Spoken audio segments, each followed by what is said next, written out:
Hey, baby, you miss us? Men like girls that swallow, not girls that spit. Don't you teach your boyfriend how to swallow? Is that my cousin? That's my cousin, man. Stop! Leave him alone! What's up? Fucker. I'm gonna cut you off. If somebody pull a knife on me, I kill him. But then I got another rule. I don't kill children. Die, motherfucker. You're gonna die. Listen to me. I told you. I don't like to kill children. Don't make me kill you. Let's go. You know, I got kicked out of Boy Scouts for eating brownies. What are you doing? Oh, come on, are you serious? Oh my God. What do you want to do? I'm gonna stay. I'll tell you what, why don't you go park the car?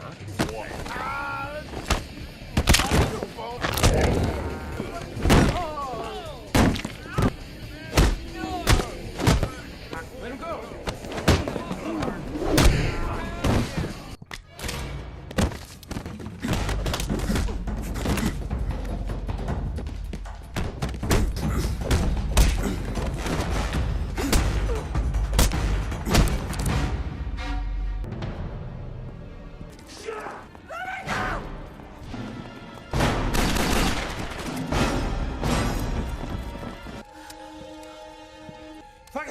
Okay, I give up. Yeah, well, after you're dead.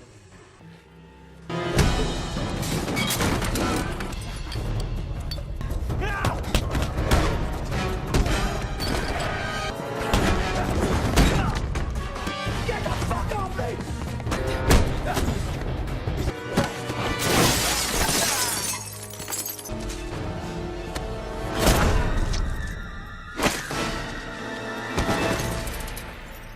The story begins in Los Angeles with two police detectives, Roland and his partner Johnny, tracking a gang involved in illegal activities. Hands up! Go on the wall!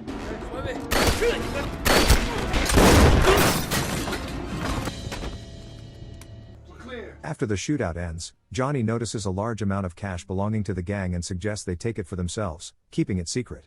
Roland, a principled cop, refuses to do anything dishonest. Johnny then claims he was just kidding. As Roland prepares to report the incident to their superior, Johnny unexpectedly shoots him. Could have taken the money and no one would have cared. Johnny takes the money and stages the scene to make it appear that the gang killed Roland. He then calls for police backup, framing the gang for Roland's death.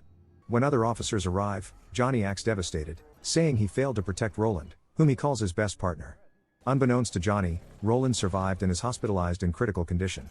Johnny later learns this and plans to tie up the loose ends and makes his way to the hospital. But when he looks into Roland's room, a nurse is present, forcing him to wait. Roland's superior officer also visits him in his hospital bed. While she speaks with the nurse, Roland quietly takes her gun from her purse. After she leaves, Johnny enters the room and attempts to kill Roland by pressing a pillow over his face. You always got to have the last word. Weeks later, Roland's superior returns to the hospital and explains that headquarters plans to retire him due to his uncertain recovery and aging. Roland reluctantly agrees and officially leaves the police force. In the months that follow, he returns home to recover but struggles with boredom, unable to work as he once did.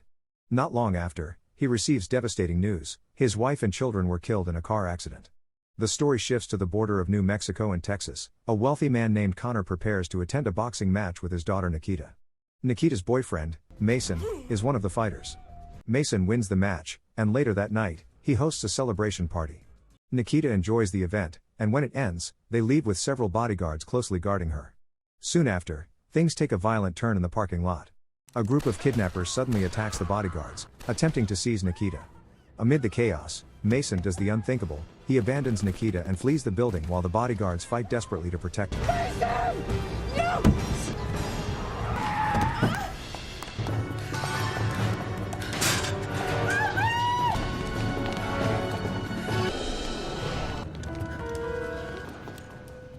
The next day, Connor contacts Roland, who has been out of work for some time, and invites him to Texas.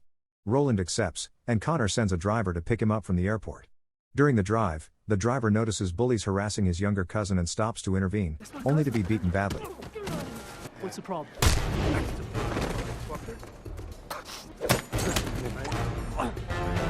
Somebody pull a knife on my head. But then I got another rule. I don't kill children.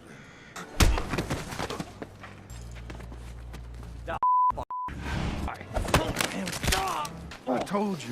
I don't like to kill children. Don't make me kill you. Roland steps in and takes down both bullies with force before continuing the journey. Later, Roland arrives at Connor's house, where Connor explains that Nikita was recently targeted in a kidnapping attempt and offers Roland a job as her bodyguard. Roland initially refuses but changes his mind when Connor reveals that he suspects his business rival, a wealthy oil tycoon named Crost, is behind it. Roland accepts and soon meets Nikita in Mason's presence, learning that she has already forgiven Mason for abandoning her during the parking garage incident. The following day, Roland officially begins his job. He gives Nikita a necklace containing a tracking device, gathers weapons, and installs security cameras around Connor's home. That night, Roland accompanies Nikita, Mason, and their friends to a nightclub. While observing everyone, Roland notices Mason receiving a message from Crost and stepping away. Shortly after, Crost gives Mason a large sum of money for unspecified work, revealing that Mason is secretly working with him. Before long, a heated argument breaks out between one of Nikita's friends and a group of thugs, forcing Roland to step in. Oh my God. What do you want to do? Why don't you go park the car and meet us around back?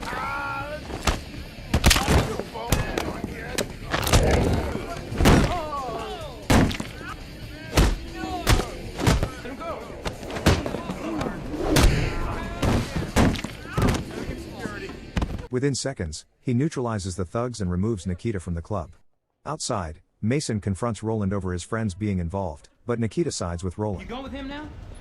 Yeah, what are you gonna do about it? The next day, Roland meets with Simon, a detective he knows, and asks about Crost. Simon explains that Crost is involved in organized crime, including illegal fights and kidnappings, and that the FBI has been monitoring him. He also reveals a long-standing land dispute between Crost and Connor, warning Roland that Nikita may still be in danger. Later, Roland discreetly follows Mason to a secret location, where he meets Crost and his top henchman. They instruct Mason to take Nikita somewhere alone so she can be kidnapped without Roland's involvement. Roland watches the meeting from a distance but cannot hear their conversation. Soon after, Mason rushes to Nikita's house and convinces her to leave with him, claiming Roland is unavailable. Roland discreetly follows them from behind, and while driving, Crost's men block the road and attempt to kidnap Nikita. Roland quickly intervenes, triggering a brutal shootout on the street.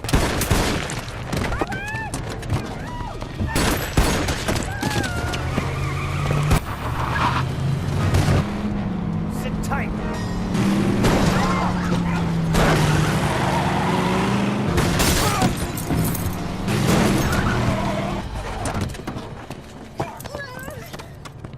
Roland takes down several attackers, but two manage to escape with Nikita. They rip off her tracking necklace and vanish just as the police arrive and arrest Roland for opening fire in the middle of the street. At the station, Roland explains that Nikita has been kidnapped. Simon releases him after Connor confirms his story.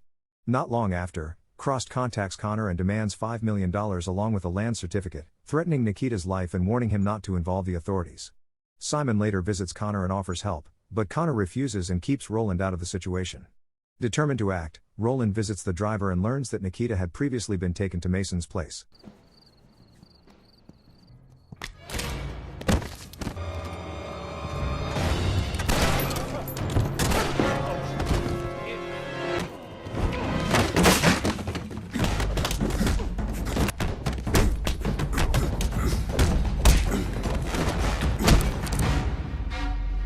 Roland storms in and forces Mason to reveal Nikita's location after taking out his associates. Roland reports back to Connor, who decides to pay the ransom rather than risk his daughter's life. At the exchange site, Connor meets Crost and hands over the money and documents while Roland and the driver's armed allies surround the area. As Mason inspects the items, Roland begins eliminating Crost's snipers one by one. Once the exchange is approved, Crost orders Connor to be killed, setting off another violent shooting. Connor confronts Crost as his men attempt to escape with Nikita, but Roland refuses to let anyone get away. He corners the final henchman in the building and engages him in hand-to-hand combat. Okay, I give up. Yeah, well, after you're dead.